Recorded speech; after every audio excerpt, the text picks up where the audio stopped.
Hello friends, this Rohit Diba. Welcome to our classes. Friends, Rohit Diba classes दे रहे हैं आपको एजुकेशन बिल्कुल फ्री ऑफ कॉस्ट। यहाँ पर आपको पढ़ने के लिए किसी भी तरह का अमाउंट पे करने की ज़रूरत नहीं है। फ्रेंड्स, आज हम करेंगे अपना एक्सरसाइज 15.1 का क्वेश्चन नंबर 10। हमें क्या गिवन है, एक पिग्गी बैंक में 50 पैसे के 100 सिक्के हैं, 1 रुपये के 50 सिक्के हैं और 2 रुपये के 20 सिक्के हैं और 5 रुपये के 10 सिक्के हैं। यदि पिग्गी बैंक को हिलाकर उल्टा करने पर कोई एक सिक्का गिरने की परिणाम समप्रायिक है। समप्रायिक का मतलब है कि इक्वली लाइक इवेंट्स है, कि कोई सा भी जब उसे पिग्गी बैंक को उल्टा किया जाएगा तो कोई भी कॉइन उसमें से गिर सकता है। तो इसकी क्या प्रायिकता है कि वह गिरा हुआ सिक्का 50 पैसे का होगा, फर्स्ट पार्ट है हमारा, और सेकंड पार्ट में 5 रुपये का नहीं होगा।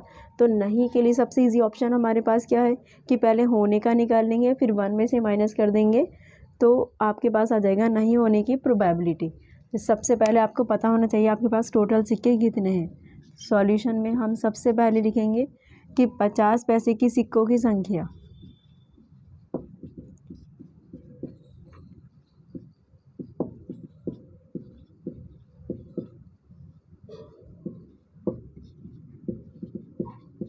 इज इक्वस टू, इन्होंने कहा 50 पैसे के 100 सिक्के हैं तो हो गए हमारे पास 100।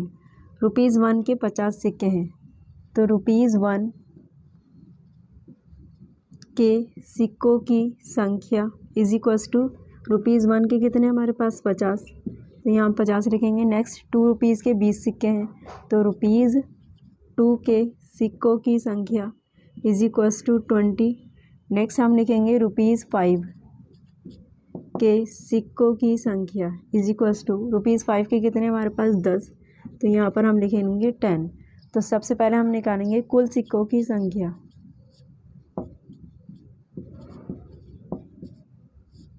या कुल परिणामों की संख्या भी आप लिख सकते हैं, जैसे आपको इजी लगे आप वैसे ही कर सकते हैं। इन सबको क्या करेंगे, ऐड कर देंगे। तो यहाँ पर हम लिखेंगे 100 + 50 + 20 + 10। इन सबको ऐड करने के बाद आएगा हमारे पास 180। तो कुल सिक्कों की संख्या हमें मिल चुकी है कितनी, 180। तो यहाँ पर हम इक्वली लाइट इवेंट्स है हमारे पास कि कोई भी सिक्का उसमें से गिर सकता है जब पिग्गी बैंक को उल्टा किया जाता है। 50 पैसे का होगा, प्रोबेबिलिटी हमें फाइंड आउट करनी है। फर्स्ट पार्ट है हमारा 50 पैसे आने की प्रोबेबिलिटी इज इक्वल्स टू 50 पैसे के सिक्कों की संख्या कितनी है हमारे पास, 100 है। तो हम लिखेंगे 100/2 भी कुल सिक्कों की संख्या कितनी है हमारे पास, 180। अगर आप चाहें तो डायरेक्ट फार्मूला भी लिख सकते हैं। अब फार्मूला लिखेंगे तो क्या लिखेंगे, ये तो हमारा एज इट इज़ ही रहेगा, इज इक्वल्स टू ऊपर लिखेंगे 50 पैसों के सिक्कों की संख्या /2 भी कुल सिक्कों की संख्या। तो 100/2 भी 180 हम लिखेंगे। 0 से हम 0 कैंसिल कर देंगे, क्या बचा यहाँ पर हमारा 10/2 भी 18। 10 और 18 आता है हमारा 2 की टेबल में। देन 2 5 ज़ा 10 एंड 2 9 ज़ा 18। तो 5/2 भी 9 हमारी क्या आई है, प्रोबेबिलिटी आई है किसके, 50 पैसे आने की। तो यहाँ पर लिखेंगे प्रोबेबिलिटी 50 पैसे आने की इज इक्वल्स टू 5/2 भी 9। नेक्स्ट सेकेंड पार्ट में ₹5 का नहीं होने की प्रोबेबिलिटी हमें निकालनी है। तो हम सबसे पहले निकालेंगे अपनी होने की प्रोबेबिलिटी। तो रुपीज़ प्रोबेबिलिटी फाइंड आउट करनी है, ₹5 के आने की इज इक्वल्स टू, तो ₹5 के सिक्कों की संख्या हमारे पास कितनी है, 10/2 भी कुल सिक्कों की संख्या हमारे पास कितनी है, 180। तो 10/2 भी 180, 0 से हम 0 कैंसिल कर देंगे। तो प्रोबेबिलिटी 5 के आने की क्या हो गई हमारे पास, 1/2 भी 18। लेकिन हमें निकालनी है नहीं आने की।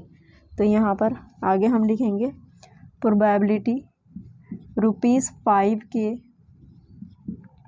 नहीं आने की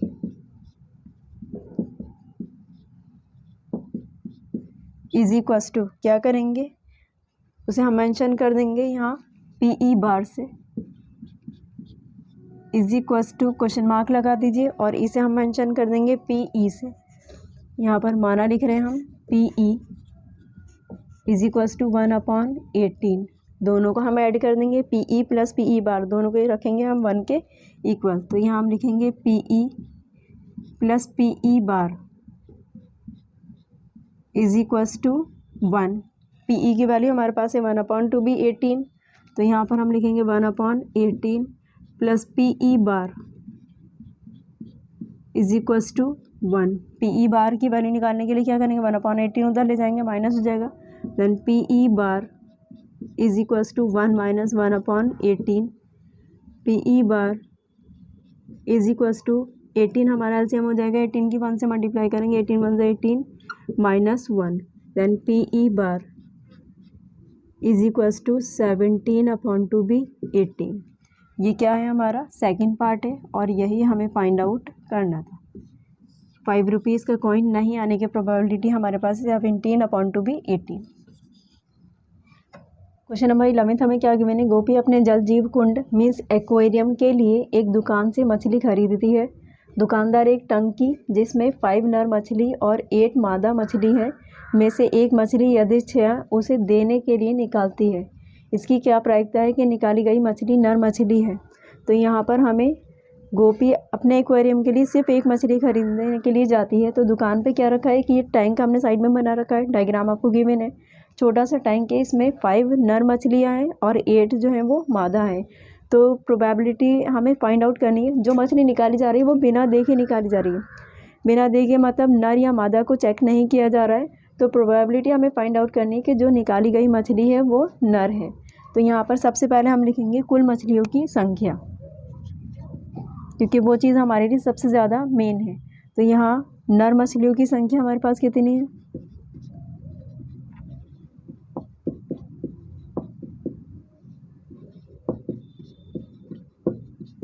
इज इक्वल्स टू 5। मादा मछलियों की संख्या इज इक्वल्स टू 8, यह हमें ऑलरेडी गिवन है। तो यहाँ पर सबसे पहले हम लिखेंगे कुल मछलियों की संख्या, या आप कुल परिणामों की संख्या भी लिख सकते हैं।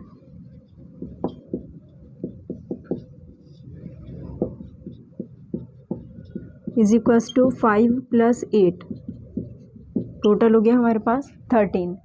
प्रोबेबिलिटी फाइंड आउट करनी है नर मछली की, तो यहाँ पर हम लिखेंगे प्रोबेबिलिटी नर मछली आने की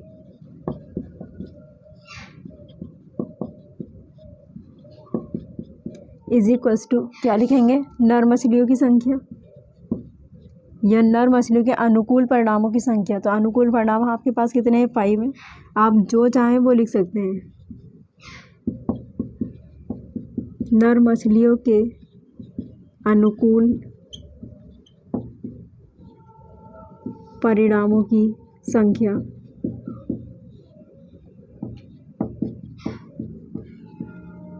अपॉन 2b, क्या निकाला हमने, कुल मछलियों की संख्या। तो यहाँ पर हम लिखेंगे कुल मछलियों की